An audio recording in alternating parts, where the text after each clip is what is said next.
Le rouge et le noir.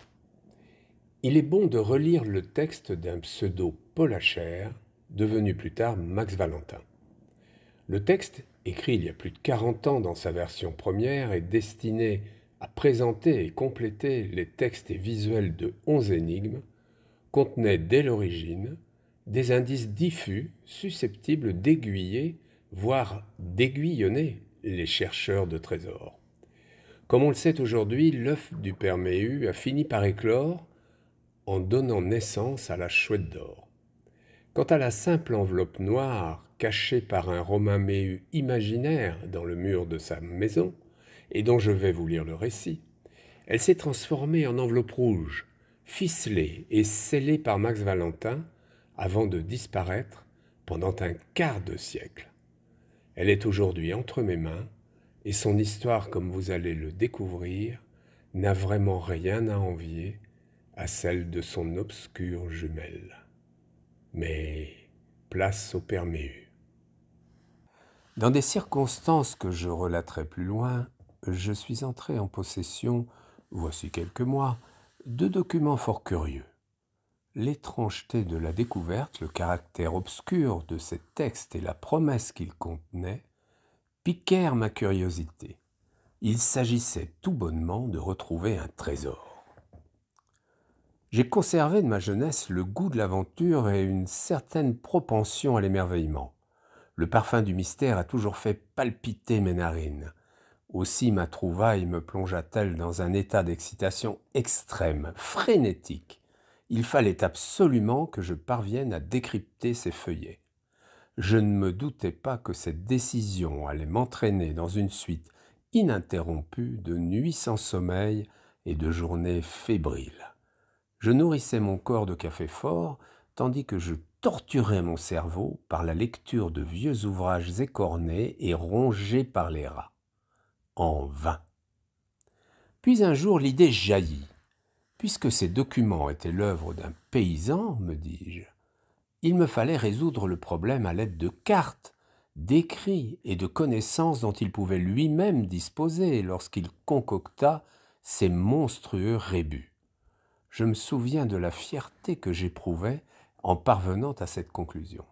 Pauvre fou que j'étais.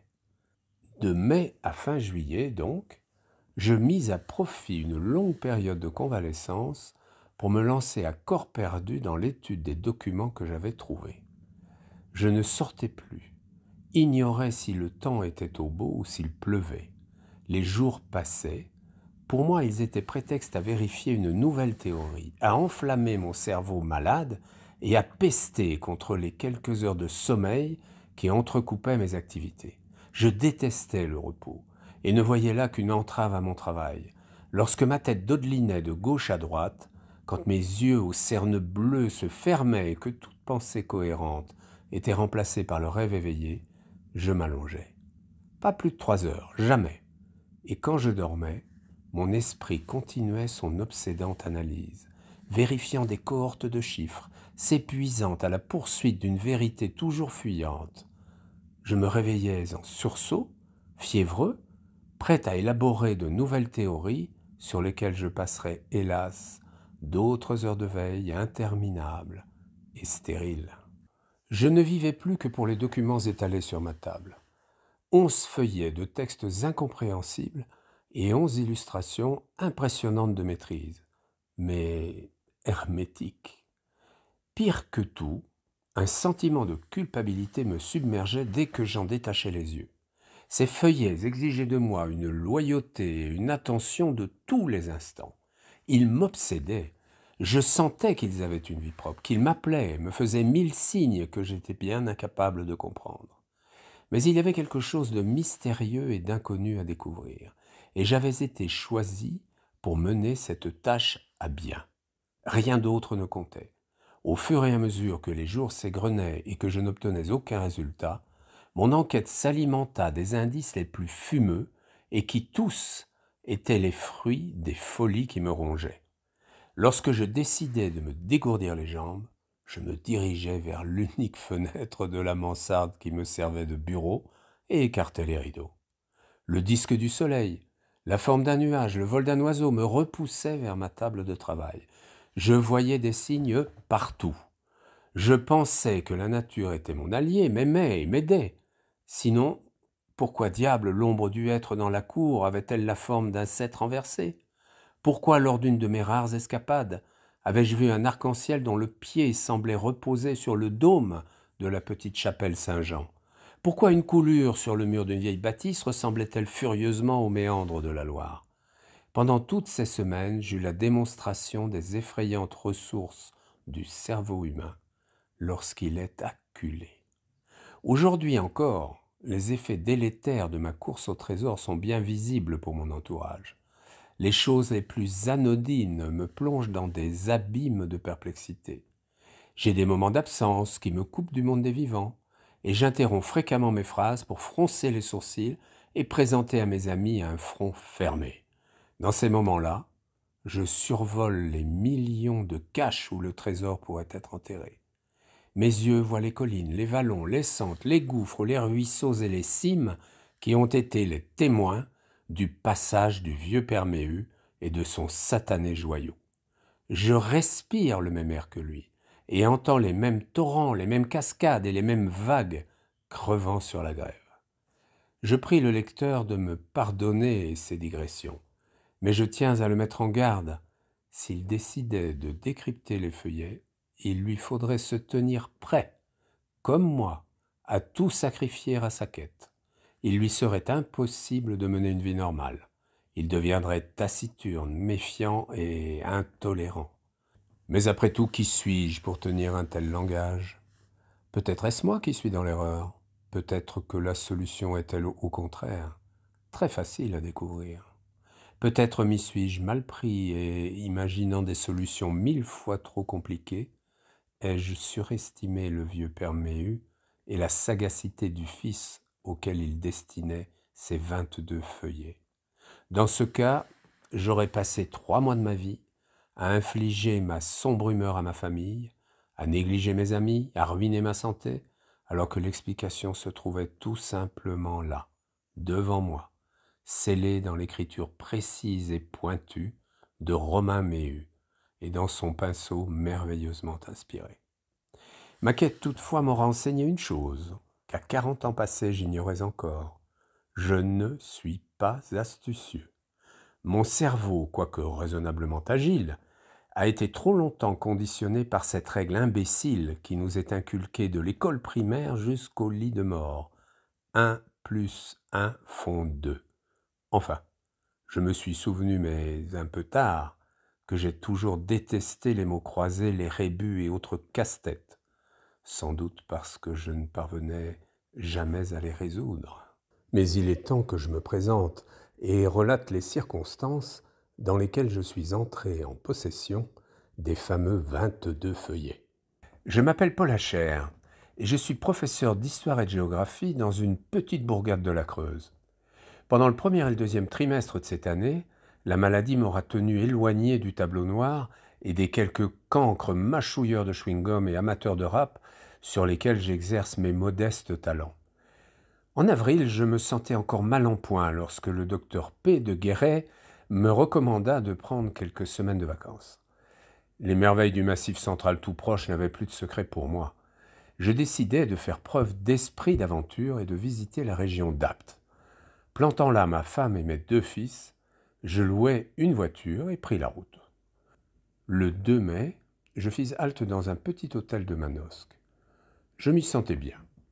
De là, jour après jour, je partais en expédition. C'est ainsi que j'avais pris l'habitude d'appeler mes escapades, et usais mes souliers sur les chemins poudreux du Luberon. Comme par enchantement, mes forces revinrent. Mon hôtesse, ayant fait le serment de me remettre sur pied en moins de 3 semaines, contribua à mon rétablissement en me servant des repas pantagruéliques. Le soleil, la splendeur violente des paysages, l'air vivifiant, plein du parfum des herbes odoriférantes, achevèrent de me faire retrouver une forme olympique. Je me trouvais à Manosque depuis une quinzaine de jours, lorsque je pris la décision de pousser plus à l'est. Caméra à la main, je visitais les gorges du Verdon. Je ne me ménageais pas et arrivai exténué à Castellane. je décidai d'y passer la nuit. Le lendemain, je m'enquis des possibilités de promenade. Je dépliai ma carte routière sur le capot de ma voiture et une jolie passante, interrogée, darda un doigt décidé sur Moustier-Sainte-Marie. Je la remerciai et pris la route. Je ne parvins jamais à Moustier, le sort en avait décidé autrement. Ce jour-là, il faisait exceptionnellement chaud, une chaleur sèche qui cuisait le goudron et faisait virevolter la poussière. Je roulais fenêtres ouvertes et ralentissais à l'approche des zones d'ombre, recherchant instinctivement la fraîcheur des talus.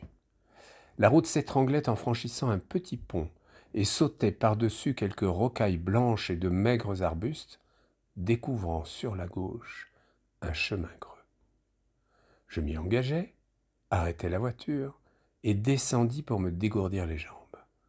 Une petite sente serpentait entre les roches et menait à une minuscule fermette en contrebas. Devant la porte, une vieille femme tirait de l'eau d'une pompe qui émettait un son plaintif et rauque.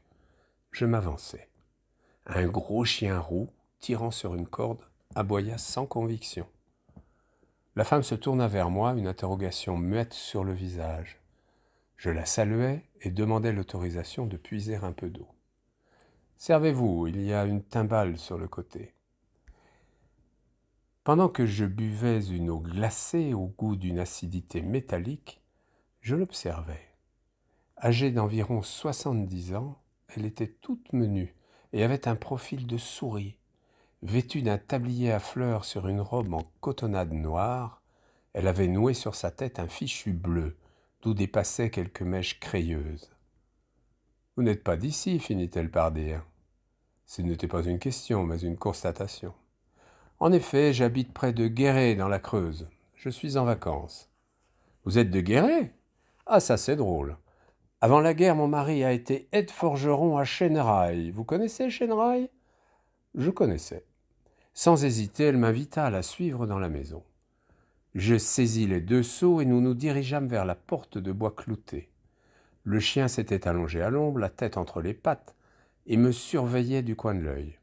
Le contraste entre la lumière du dehors et l'obscurité qui régnait dans la maison m'empêcha d'abord de distinguer le décor. Il y faisait frais, et l'atmosphère sentait le tabac gris, le bois brûlé et le jambon. « Ça c'est Jules, mon mari, dit-elle en désignant un grand bonhomme, bien charpenté, assis dans un coin, un mégot éteint coincé entre les lèvres. L'homme me faisait penser au concierge de mon école.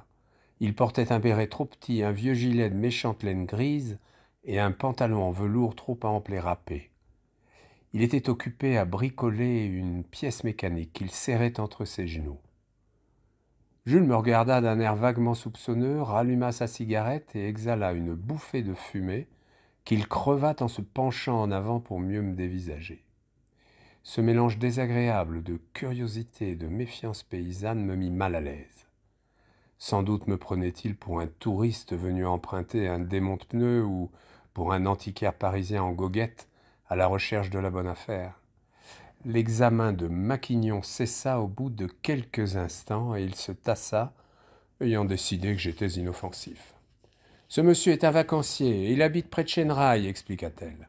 « Ah, je connais bien Chêneraille, dit le vieux. Dans le temps, j'y étais forgeron. » D'un coup de menton, il me désigna une chaise.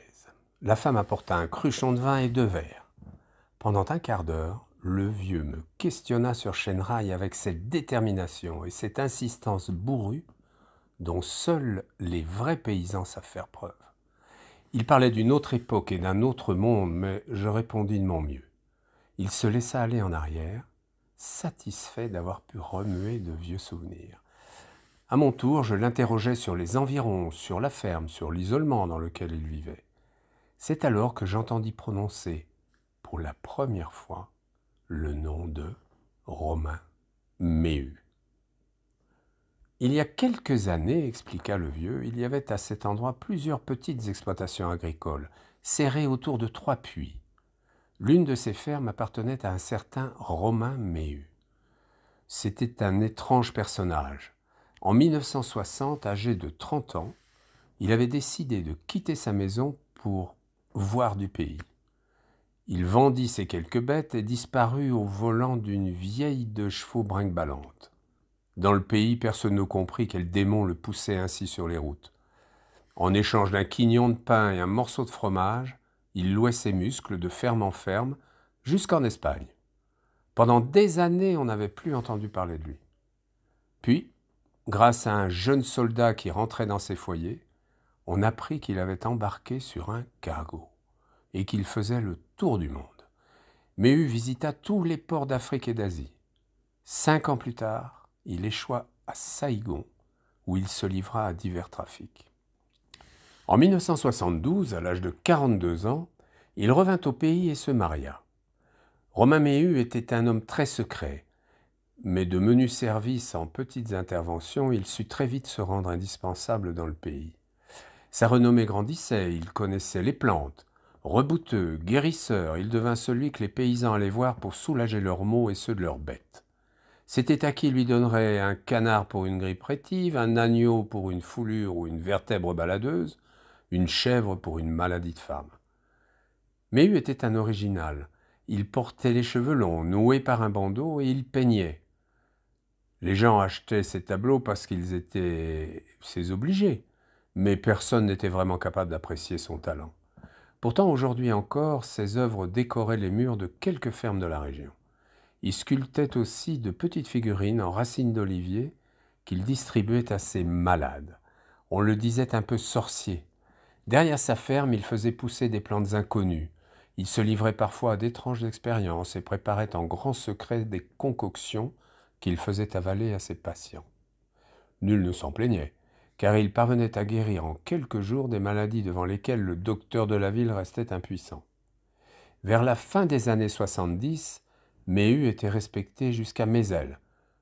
Hélas, pendant l'hiver 1981, sa femme tomba gravement malade, et malgré tous ses efforts et ceux du corps médical, il fut impossible de la sauver. Romain Méhu se retrouva seul, avec un fils de 8 ans, Marcel.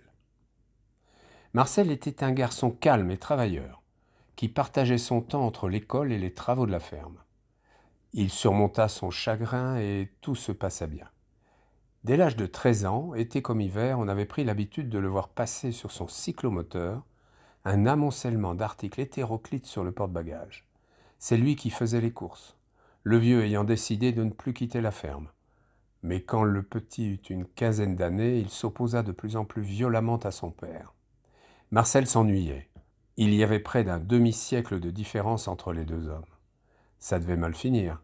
Les scènes devinrent quotidiennes et nul ne fut étonné lorsqu'en janvier 1990, Méhu annonça que son fils était parti. Pourtant, bien que le gamin n'eût pas encore 17 ans, le père refusa de déclarer sa disparition aux gendarmes. Marcel était costaud, très mûr, et Méhu était certain, absolument certain, qu'il reviendrait vite à la maison. Savez-vous ce que Romain Méhu vénérait par-dessus tout?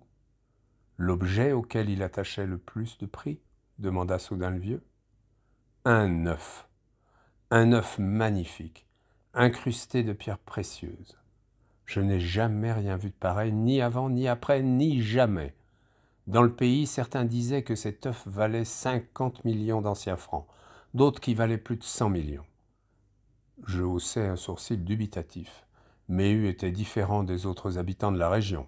C'était un homme qui avait sans doute focalisé sur sa personne toute une théorie d'histoire campagnarde nourrie de racontars. Un œuf en or, ça sentait le conte de veillée au coin du feu. J'eus un sourire amusé. Le vieux hocha la tête comme pour me convaincre de la véracité de ses dires. « Ne riez pas, dit-il. Cet œuf dont je vous cause, par saint Thomas, je l'ai vu de mes propres yeux. En mars 1990, soit moins de 2 mois après le départ de son fils, le vieux Méhu se promenait sur la route par laquelle vous êtes venu, quand une voiture de sport a loupé l'avant-dernier virage avant le petit pont et a plongé dans le ravin. Elle s'est fracassée sur les rochers et a pris feu. Méhu, sans grand-peine, a réussi à dégager le conducteur, mais la passagère était coincée. L'homme hurlait « Sauvez ma femme, je vous en supplie, sauvez ma femme !» À l'aide d'une branche, Méhu est parvenu à faire levier et à tordre le morceau de tableau de bord qui lui emprisonnait les jambes. Il l'a tiré de la voiture au risque de sa vie, puis il est revenu vers le coffre de l'auto et en a sorti les bagages. À peine avait-il fait quelques mètres que tout a explosé. Il a été projeté à terre et ses cheveux et ses habits ont commencé à brûler. Il s'est roulé dans la poussière pour les éteindre. Mais il était comme ça, un peu fada. « Et l'œuf dans tout ça ?» je demandai avec une pointe d'impatience mal contenue. « Attendez, j'y arrive. » Méhu a invité le couple à venir chez lui. La jeune femme surtout était très choquée et il l'a portée dans ses bras jusqu'à la ferme. Là, le conducteur de la voiture lui a dit qu'ils étaient en voyage de noces et a ouvert l'une de ses valises. Il en a tiré un gros paquet très lourd qu'il a remis à Méhu. « C'est pour vous remercier. » Il a dit « Je veux que vous l'acceptiez, mais ne l'ouvrez que quand nous serons partis. » Comme le bonhomme insistait, Méhu a accepté le cadeau sans faire d'histoire. Ce paquet contenait l'œuf, je suppose. Tout juste. Les gendarmes et une ambulance sont venus chercher le couple pour les emmener à l'hôpital. C'est alors que Romain Méhu a défait le paquet sur sa table de cuisine. À l'intérieur, il y avait une grande boîte. Et dans la boîte, il y avait l'œuf. Il est venu me le montrer pour avoir mon avis, vu que je connais les métaux. C'était extraordinaire, ça brillait plus qu'un soleil de 15 août, que j'en avais le souffle coupé. Seul un artiste exceptionnel avait pu réaliser un objet aussi beau. Il y avait des choses gravées dessus et c'était décoré de pierres fantastiques. Un parfait chef-d'œuvre, croyez-moi. Tout de suite, j'ai vu que ce n'était pas de la ferraille. Si c'est du métal précieux, je lui ai dit, vu son poids, ça doit valoir une fortune. Portez-le chez un expert pour voir. Il l'a fait ? Et comment ? Dès le lendemain. Quand il est descendu du car, il était tout blanc. « Père Jules, vous aviez raison. » Ça a été son seul commentaire, et je ne lui ai rien demandé de plus. Après tout, ça ne me regardait pas. La vieille surenchérit, moi aussi cet œuf je l'ai tenu. De toute ma vie, je n'avais encore rien vu d'aussi magnifique, même dans les magazines. C'était lourd, chaud, brillant et gros comme ça. De ses paumes disposées en coupelle, elle indiquait la taille de l'objet. Après un court moment de silence, elle fit mine de caresser l'œuf, comme s'il se trouvait encore entre ses mains, et qu'elle voulait en polir la surface. Puis elle leva les yeux sur moi, pendant que le vieux se penchait de côté, guettant mes réactions. Je ne pouvais pas me moquer d'eux. La véhémence de leurs paroles traduisait leur certitude. Pour me donner une contenance, je vidai mon verre, puis lâchai. C'est une légende, voyons. Personne ne ferait un cadeau d'une telle valeur à un inconnu, même si ce dernier vous a sauvé la vie. Après tout, Méhu n'a fait que son devoir, et si le couple avait tenu à le remercier, il aurait pu lui donner de l'argent. Moi, je pense que cet œuf était un bel objet de collection. Un exemplaire unique, sans doute, mais qu'il n'était certainement pas en métal précieux. Méhu vous a raconté des balivernes. Qu'en savez-vous ? Demanda le vieux. Je dus reconnaître qu'en effet, je n'en savais rien, mais une logique cartésienne me dictait ce qu'il fallait penser de cette histoire abracadabrante. Des histoires de trésors comme il en traînait des centaines dans toutes les campagnes de France. Qu'est-il arrivé à ce Méhu et à son précieux œuf ? Le vieux reprit son récit là où il l'avait interrompu. Le fils Méhu était parti depuis plusieurs mois déjà, quand son père tomba malade. Gravement malade. Il avait assez de connaissance des choses du corps pour se savoir condamné. Il s'est alors enfermé chez lui pour peindre des choses bizarres sur des feuilles de papier. On aurait dit que ses dessins cachaient des trucs, des espèces de messages. C'était très beau, un peu fou, et en tout cas très différent de ce qu'il faisait d'habitude. Nous autres, on n'y comprenait rien. D'ailleurs, je me serais bien gardé de lui poser des questions. Faut dire que Méhu, c'était un bon voisin, jamais d'histoire, mais c'était pas un répondeur. Puis en juin, il a pris son œuf, un baluchon, sa canne, et a disparu pendant des semaines. Il est parti comme ça, sans rien dire, et personne ne savait où il allait. Ses chèvres et ses volailles seraient mortes si je m'en étais pas occupé. Il s'interrompit et eut une quinte de toux. Sa femme profita de l'intermède pour remplir les verres. Ayant repris son souffle, le vieillard enchaîna. Quand il est revenu, il était fatigué. On voyait les veines de son cou, il nous a dit qu'il allait mourir. La vieille se signa. Et qu'il était allé cacher l'œuf quelque part en France. Il avait dessiné le plan de sa cachette parce qu'il voulait que son fils, à son retour, puisse se rendre sur place et le récupérer. J'imaginais Romain Méhu, presque moribond sur les routes de France, serrant dans sa poche un objet qui valait une fortune. Je voyais l'homme allant de ville en ville, ne parlant à personne, toujours sur le qui-vive. Le vieux ajouta encore. Méhu précisa que son Marcel aurait accumulé, grâce à ses voyages, assez de connaissances pour comprendre le plan. En disant ça, il voulait nous faire croire qu'il approuvait ce que le gamin avait fait. Mais on n'est pas des idiots. C'était une fugue, rien de plus. En réalité, la disparition de son fils lui causait beaucoup de chagrin. « Vous a-t-il révélé où il avait caché l'œuf » demandai-je assez naïvement. « Que non, répondit la petite vieille avec un sursaut. Mais il savait que le gosse le trouverait facilement. Il ne se faisait aucun souci. Le lendemain du jour où il nous a raconté ça, Romain Méhu est mort. C'était un samedi. Mon mari l'a trouvé raide comme une béquille, couché en travers de sa porte. Ça fera 2 ans le 8 septembre prochain. Maintenant, l'histoire aiguisait vraiment ma curiosité. Je bus une gorgée de vin, essuyai mes lèvres du revers de la main et demandai « Et qu'a fait le fils à son retour ?»« Justement, le petit n'est jamais revenu, monsieur. Il a été renversé par une voiture et tué sur le coup. C'était le 8 septembre 90, le jour même où son père rendait son dernier soupir ici. C'est les gendarmes qui sont venus nous le dire. C'était un brave petit gars, et tout ça est bien triste, allez. Et le plan, qu'est-il devenu? On ne l'a jamais retrouvé. Il faut dire aussi que le père Méhu, il était bien plus malin que la plupart des gens d'ici.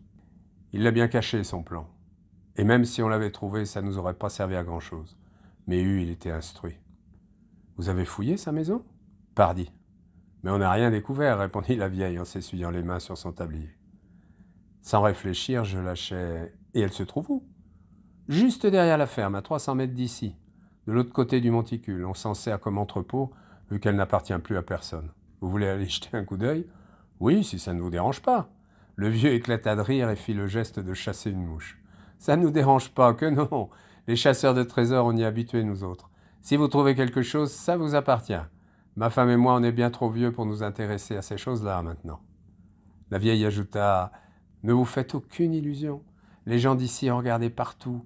Des jeunes de la ville sont venus, ils sont montés jusque sur le toit. Pendant 2 ou 3 mois, ça a été la mode d'organiser des courses au trésor par chez nous, chaque dimanche, pour retrouver le plan du vieux Méhu. Mais personne n'a jamais réussi à mettre la main dessus. Ça se serait su, vous pensez.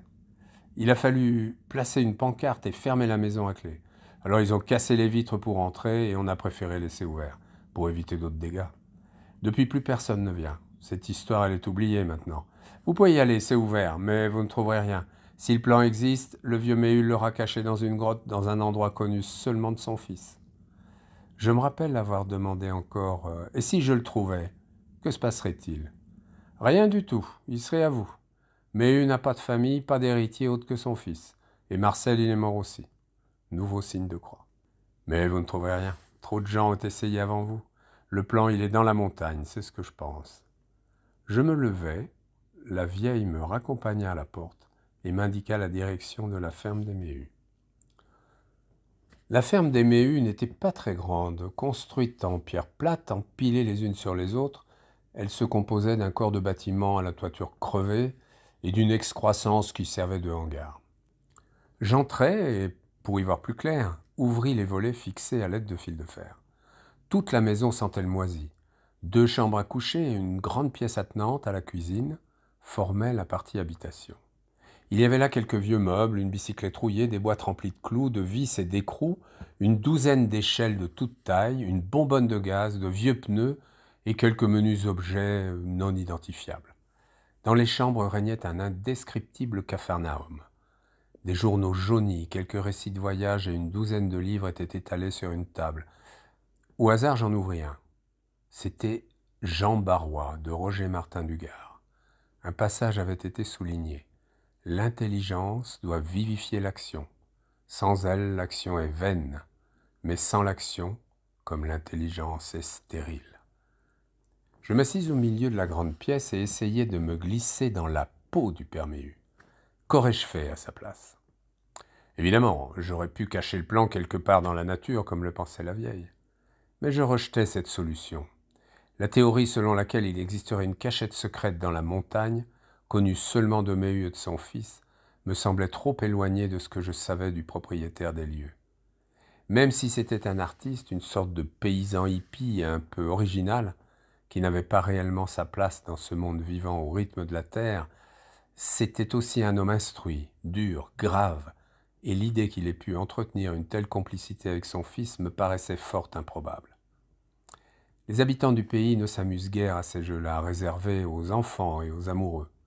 De plus, Méhu semblait attacher trop d'importance à son œuf pour prendre le risque qu'un promeneur, trouve le plan au fond d'une grotte ou dans un arbre creux et s'approprie le trésor. Non, Romain Méhu avait certainement caché son plan dans la ferme. C'était logique. La ferme était le seul bien qu'il possédait. Chargé de souvenirs, c'était l'endroit où la famille se retrouvait. Et Méhu savait que son fils y reviendrait un jour.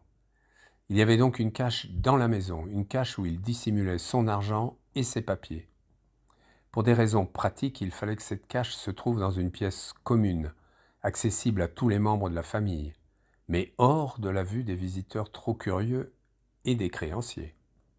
Ces derniers, on les payait sans doute sur le pas de la porte, sans les faire entrer.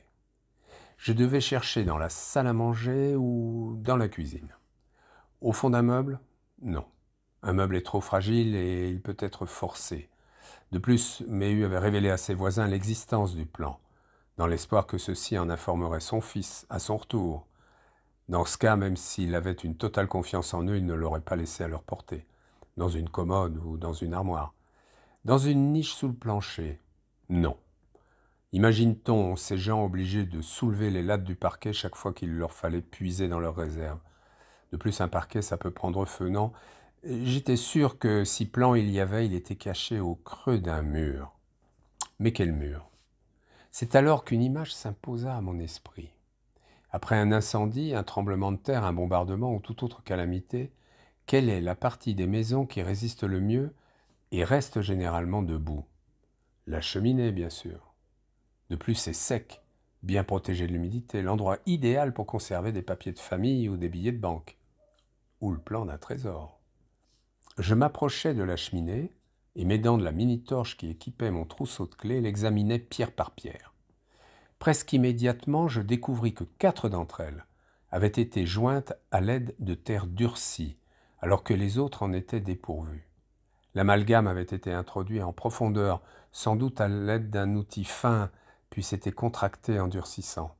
À moins de l'éclairer directement par un faisceau lumineux très concentré, il était impossible de le voir, même à 30 cm de distance.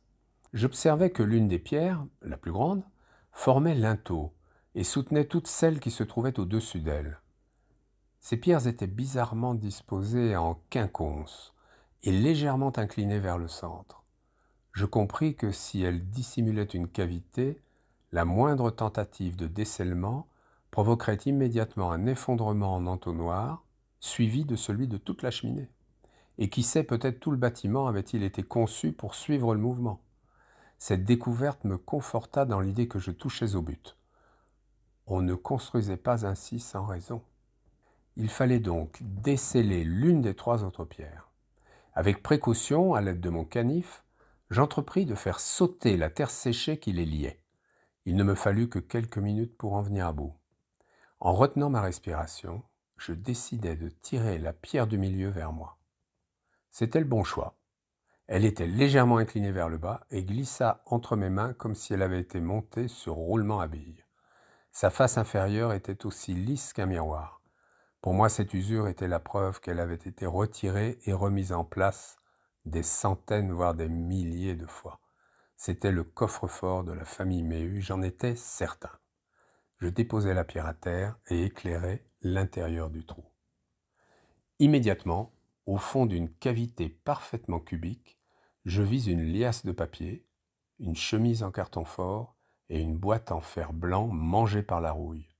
Tout près de l'ouverture, il y avait une pochette en toile noire, entourée d'une ficelle et surmontée d'une enveloppe sur laquelle je pus lire « À mon fils Marcel ».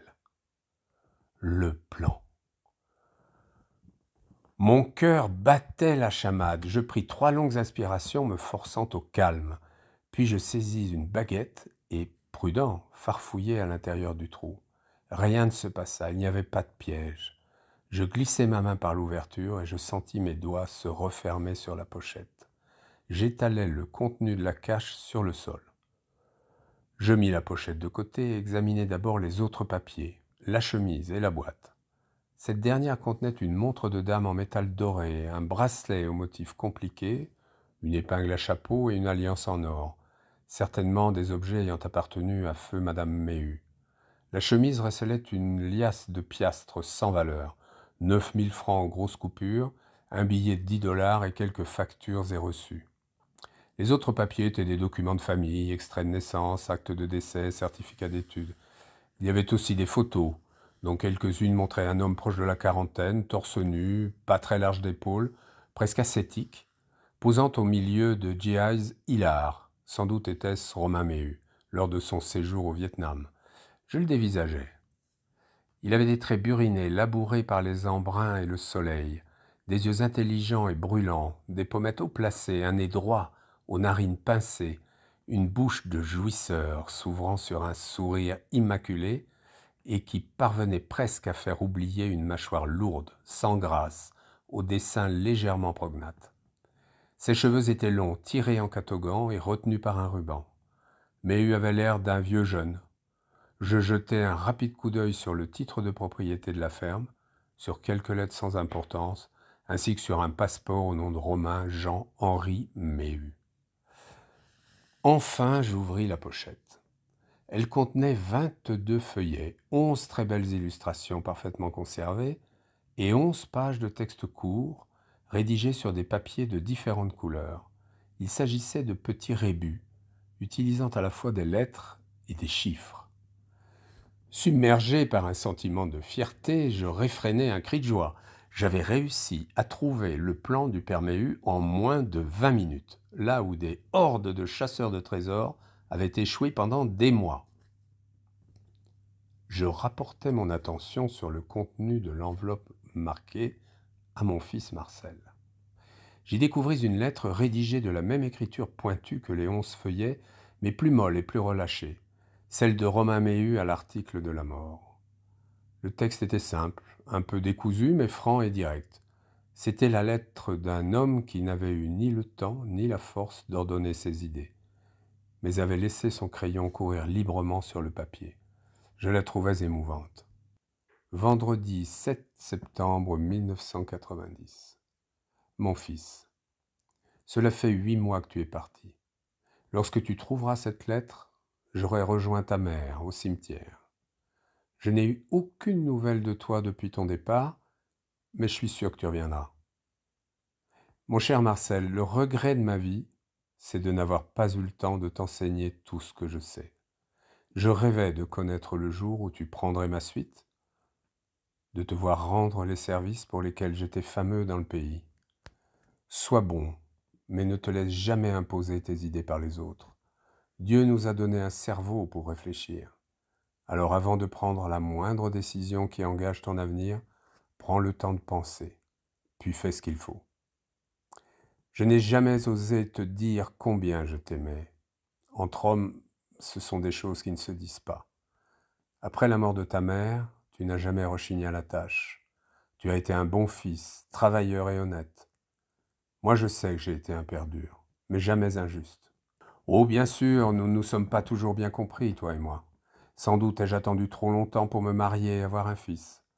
Je ne t'en veux pas si tu es parti courir les routes, et je serais malvenu de t'en blâmer, car dans le temps, j'ai fait comme toi. Mais je suis revenu et tu reviendras, car ta place est ici. J'ai essayé d'ouvrir ton esprit, de te donner la curiosité des choses du monde, et de te faire comprendre qu'après l'horizon, il y avait un autre horizon à découvrir. Hélas, je ne me doutais pas que tu irais voir sur place. Pourtant, j'ai confiance. Je sais que tu feras en sorte que ta vie soit une réussite. Tu te demandes peut-être ce que sont ces dessins et les textes ci joints. Eh bien, mon cher Marcel, c'est un jeu que j'ai inventé pour toi. Je sais combien tu aimais les histoires de pirates et de trésors quand tu étais petit, et j'ai pensé que ça t'amuserait de participer à une chasse au trésor grandeur nature. Voici quelques mois, un inconnu m'a fait cadeau d'un objet de très grand prix. Jules et Marthe, nos voisins, te raconteront les circonstances dans lesquelles je suis entré en sa possession. Cet objet, c'était un œuf. Un drôle d'œuf, vraiment. Je ne te dirai pas sa valeur exacte ici, afin que tu ne partes pas à sa recherche, guidé par le seul appât du gain. Au contraire, je désire que tu prennes ce jeu pour ce qu'il est en réalité, un défi à ton intelligence et à ton astuce. On parle beaucoup de cet œuf dans le pays, et trop de gens sont au courant. On te citera des chiffres aussi. Ne les écoute pas. En cachant l'œuf et en cachant les documents qui, je l'espère, te permettront de le retrouver, j'ai aussi voulu le mettre à l'abri de leur cupidité. Cet œuf, il faut donc que tu le mérites, tout comme moi, paraît-il, je l'ai mérité. Tu iras le chercher quand ton esprit, ton intelligence, ton bon sens, ton jugement pourront avoir raison des obstacles que j'ai mis sur ton chemin pour t'éprouver. Mets tes connaissances à profit et tu réussiras à les comprendre. Ce n'est pas difficile. Quand j'ai su que la bougie de ma vie allait s'éteindre, je suis allé cacher l'œuf là où je l'avais décidé, et je suis revenu à la ferme pour t'écrire cette dernière lettre et pour la cacher. Tu vas sans doute avoir à faire ton service militaire très bientôt. Ne pars pas à la recherche de l'œuf avant d'en être revenu. Rien ne presse. Quoi qu'on en dise, l'armée est une bonne école, et elle te mûrira. Lorsque tu seras en paix avec toi-même, et que tu seras sûr d'avoir compris tout ce qu'il y a dans les feuillets ci-joints, vas-y. Souviens-toi de ce que je te racontais quand tu étais petit, et tu découvriras l'œuf en t'amusant. Fouille ta mémoire, sinon il sera perdu à jamais, enfoui pour l'éternité là où je l'ai caché. Trouve-toi une bonne fille et fais des enfants solides, braves et bien élevés. De temps en temps, prends quelques secondes pour penser à ta mère et à moi. Ton père qui t'aime, Romain Méhu. Post-scriptum. Note pour ceux qui trouveraient la présente. Ces documents ont été cachés par moi, Romain Méhu, dans le mur de ma ferme, propriété privée. Ils sont destinés à mon fils unique, Marcel Marius Henri Méhu, né le mardi 1er mai 1973 et habitant ici même. Si vous entrez en leur possession, ce ne peut être que par erreur. Merci de lui remettre cette lettre, ainsi que les 22 pages trouvées avec. C'est ma volonté. Si mon fils n'est plus de ce monde, faites-en ce que vous jugerez bon. Je rassemblai tout ce que j'avais trouvé et retournai chez les deux vieux. Ils furent ébahis par la rapidité avec laquelle j'avais mis la main sur les feuillets, et se montrèrent sincèrement heureux. Le vieux chaussa ses lunettes et examina les papiers avec attention. « J'y comprends rien », commenta-t-il en les reposant sur la table.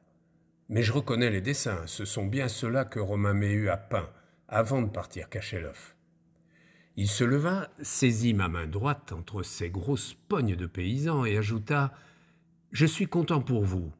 Vous avez bien mérité de les garder. Quant à l'argent qui était dans la chemise en carton, je vous demande de me le laisser. Il servira à ériger une pierre sur la tombe de la famille Méhu. Je vous en donne ma parole. Voilà, je soumets maintenant au lecteur les 22 feuillets afin qu'il délivre l'œuf de la cachette au fond de laquelle il attendait Marcel Méhu. Si sa sagacité lui permettait de réussir là où j'ai échoué, je serais flatté qu'il me dise comment il a fait. Il peut m'écrire au bon soin de mon éditeur et s'il désire garder l'anonymat, il est d'avance assuré de toute ma discrétion. Je renonce bien sûr à tout droit sur cet œuf. Paul Hacher, Guéret, 1992. Depuis les années 70, au cours desquelles Paul Hacher signait le tout premier jet de son texte, jusqu'aux années 90, lorsque fut publié Sur la trace de la chouette d'or, les méthodes et les moyens de préservation des secrets ont radicalement changé au gré des progrès de la technologie. Ainsi, les feuillets de papier imaginés par Paul Hacher, complétés des solutions de chaque énigme, se sont transformés en une disquette informatique, plus facile à dissimuler et jalousement gardée par Max Valentin. Mais le progrès va très vite et, de nos jours, il s'agirait probablement de données stockées sur la blockchain, dont Max n'aurait eu qu'à préserver la clé. Il demeure cependant profondément ancré dans l'imaginaire collectif la formidable puissance évocatrice d'une enveloppe mystérieuse dont chacun voudrait connaître le contenu. Cette fameuse enveloppe. Je vous l'ai dit, elle est rouge, ceinte d'un lacet protégé par des sceaux, eux aussi écarlates et frappés d'un B enluminé. Comme il est tentant, l'ayant entre les mains, d'en briser les sceaux et d'en extraire le contenu tant convoité.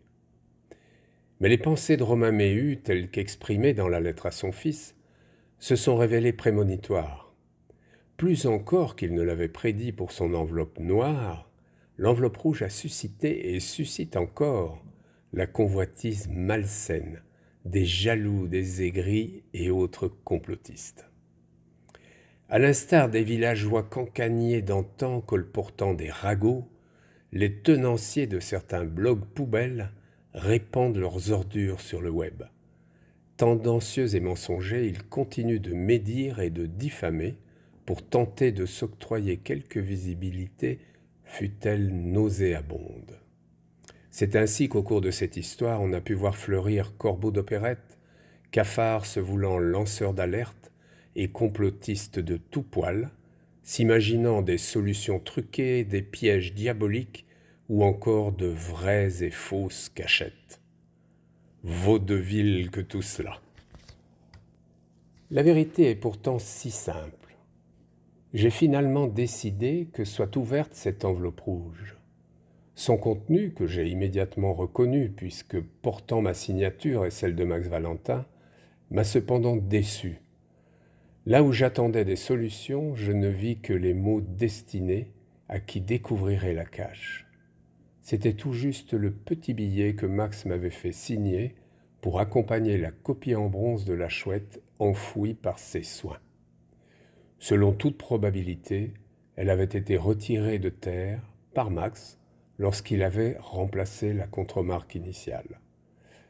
D'un seul coup la disquette se révélait ainsi être l'unique exemplaire subsistant des solutions du jeu, et je compris alors pourquoi y étaient regroupées également toutes les informations détaillées sur les conditions de l'enfouissement et les précautions prises. Tout est là, et seulement là. En tout cas, je l'espère.